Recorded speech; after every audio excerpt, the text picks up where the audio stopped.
Et c'est évidemment un rebond spectaculaire qui a mené le CAC 40 au-delà des 6000 points hier et qui pour l'instant, en tout cas, ne tiennent pas. Et c'est normal vu les 4% de hausse, c'est plus qu'on a eu hier. Bonjour Wilfried. Bonjour David. Wilfried Galland pour Montpensier Finance.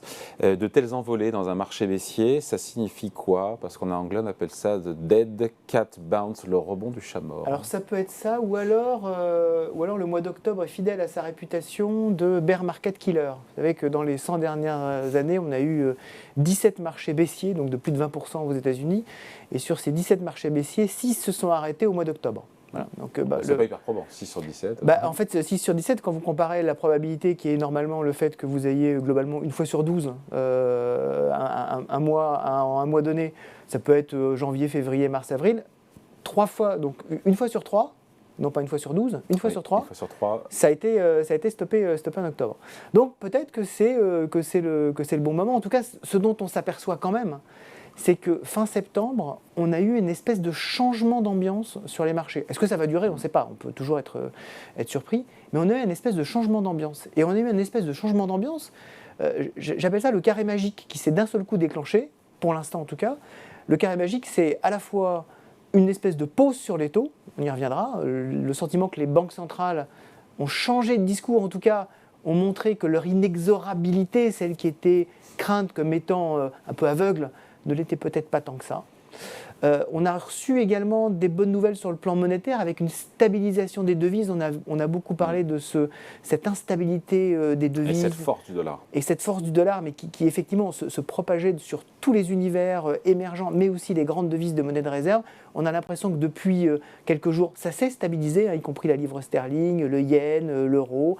On a cette espèce de stabilisation. On a aussi, ça c'est peut-être le plus fragile, mais le sentiment qu'en termes de géopolitique, on arrête de se dire qu'on va toujours vers le plus bas dans la guerre en Ukraine. Et puis le dernier élément quand même, c'est que en Chine, on a de meilleures nouvelles, on a des indicateurs. Nous, nos indicateurs, par exemple, Montpensier, sont en train de se redresser en Chine. On a, même si c'est anecdotique, la publicité pour le marathon de Pékin qui va avoir lieu le 6 novembre. 30 000 personnes invitées sur 52 km. Donc, oui, le zéro Covid reste dans les faits, dans le droit, mais peut-être que dans les faits, ça va s'alléger un peu.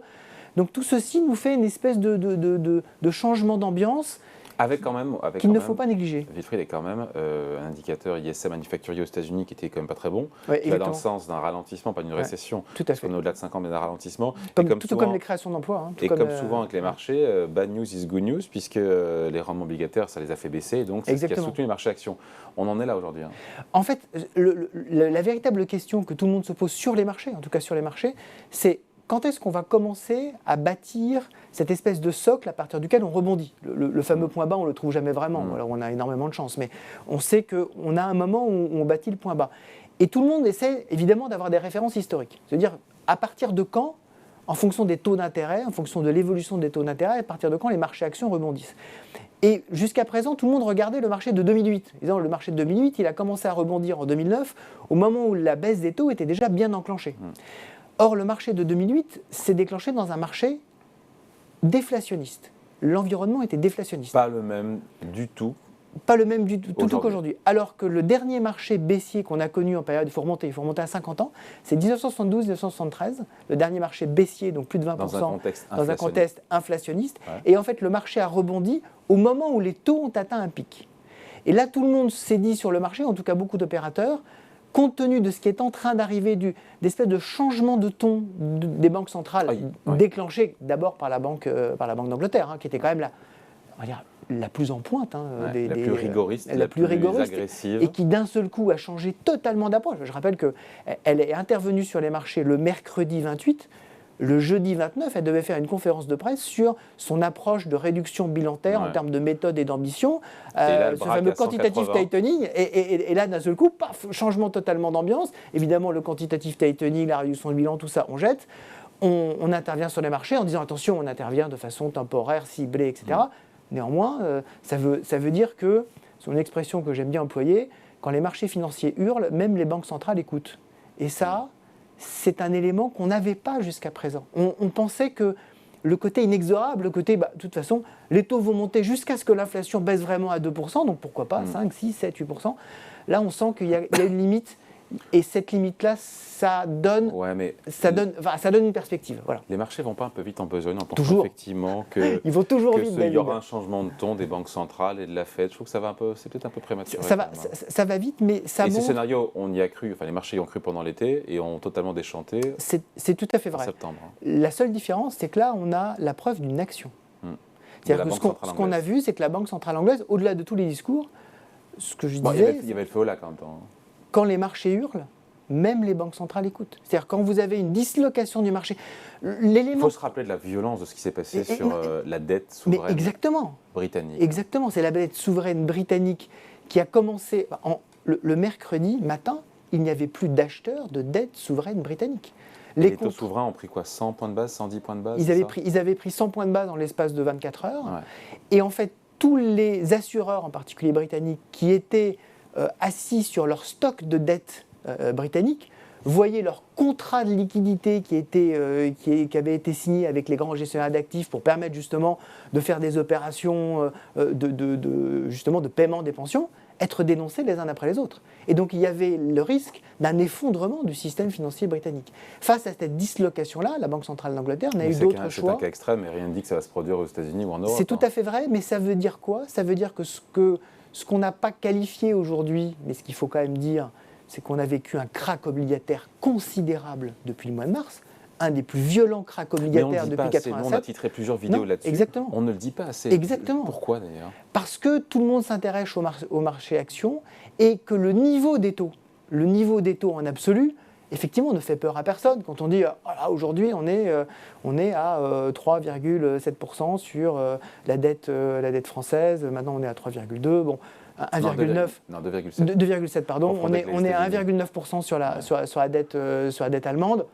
1,9% sur la dette allemande, ça fait peur à personne. Ouais. Sauf que la violence du choc a été tellement brutale qu'en fait, le marché s'est trouvé déstabilisé. Et maintenant, ce qu'on regarde, c'est quels sont les acteurs qui peuvent être fragilisés.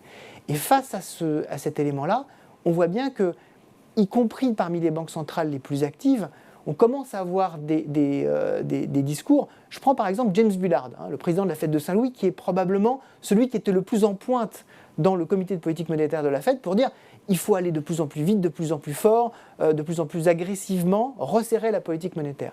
Il nous a dit, pas plus tard que cette semaine, que oui, 4,5%, ça lui paraissait être un bon niveau d'atterrissage pour les taux. 4,5%, c'est ce qu'il y a dans le marché aujourd'hui. Ouais. Donc le marché se dit, OK, on a bien pricé a priori. Maintenant il ne peut plus y avoir que des bonnes nouvelles sur le plan des taux. Ça ne veut pas dire que sur le plan de l'économie, là je vous rejoins totalement, c'est là où on a toujours cette dichotomie. Ouais. Les marchés ne sont pas un baromètre de l'économie, donc l'économie peut aller moins bien, mais si effectivement les marchés te disent on a mis dans les prix le scénario finalement le pire de ce qui pouvait nous arriver, ça reste encore à voir, il y a des bonnes surprises, et donc les marchés vont très vite, très fort, et on a vu ce que ça a donné hier avant-hier. Bon, rebond du chat mort ou pas alors?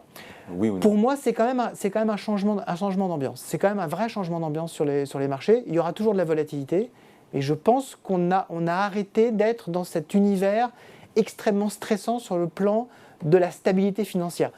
Ce qui nous manque aujourd'hui, c'est d'avoir le retour de ces deux mots stabilité financière chez les banquiers centraux et chez les autorités budgétaires. Mais dans les faits, on commence à l'avoir. Donc je pense quand même que sur les marchés, on a un changement d'ambiance, et ce changement, il sera progressif, on aura des nouveaux accès de volatilité, mais il faut pas non plus minimiser. Pour calmer les choses, il faudrait que l'inflation, le pic d'inflation soit derrière nous. Oui. Et quand on interroge Christine Lagarde cette nuit, elle dit « je ne sais pas », en gros.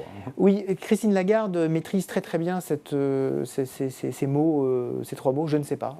Visiblement, il y a vraiment quelque chose qu'elle a beaucoup répété en termes de média training, puisqu'elle sait maintenant que ces modèles ne fonctionnent pas, qu'elle ne sait pas quand est-ce qu'il y aura le pic d'inflation, enfin, elle ne sait pas grand-chose.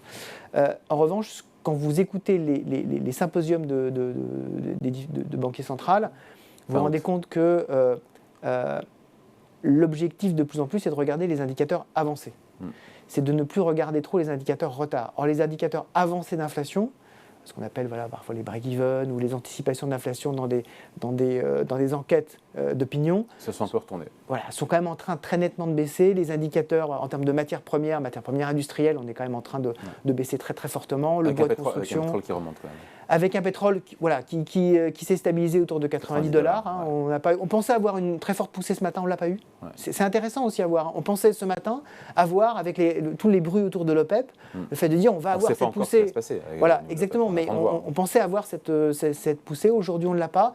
Donc là aussi, les indicateurs avancés d'inflation sont plutôt en train de baisser. Mais effectivement, là où je vous rejoins, c'est que la situation en Europe est probablement beaucoup plus complexe que la situation aux États-Unis. Aux États-Unis, on a un ralentissement économique classique, on va avoir un ralentissement de l'inflation. En Europe, aujourd'hui, on a cette incertitude sur le domaine énergétique qui fait que, d'un point de vue monétaire, ça ne va quand même pas être facile à gérer. Mais on le voit, quand il y a de l'instabilité financière, il faut que les banques centrales interviennent et nous ont montré qu'elles étaient capables de le faire. Et ça, c'est un vrai changement. En dernier recours. Merci beaucoup. Point de vue signé Wilfried Galland pour Montpensier Finance. Merci, salut. Avec plaisir, salut.